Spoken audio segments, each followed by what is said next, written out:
స్వర్ణాంధ్ర స్వచ్ఛాంధ్రలో భాగంగా తిరుపతి నగరపాలక సంస్థ రోటరీ క్లబ్ ఆధ్వర్యంలో ప్లాస్టిక్ నివారణపై ర్యాలీ నిర్వహించారు. ప్లాస్టిక్ వినియోగం వల్ల కలిగే నష్టాలపై ప్రజలకు అవగాహన కల్పించారు.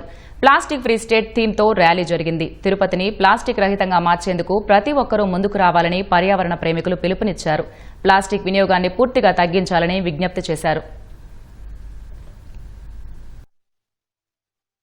ప్లాస్టిక్ రహిత తిరుపతి మరియు ప్లాస్టిక్ రహిత ఆంధ్రప్రదేశ్ ఉద్దేశంతో ప్రతి 3వ శనివారం ఆనవాయితీగా జరిపే ప్లాస్టిక్ నివారణ అవగాహన కార్యక్రమం ప్రజలందరూ ఈ కార్యక్రమ ఉద్దేశాన్ని అర్థం చేసుకొని ప్లాస్టిక్ రహిత సమాజం కోసం ముఖ్యంగా సింగిల్ యూజ్ ప్లాస్టిక్ వాడకుండా ఉండే విధంగా ప్రయత్నించాలని కోరుకుంటూ ఈ కార్యక్రమంకి Rotary club Tirupati next gen మరియు ఎకో సర్వీస్ ఆఫ్ తిరుపతి ఎప్పుడు ఒక కంకణంలో కట్టుకొని పనిచేస్తారని మీకందరికీ తెలియజేస్తున్నాను.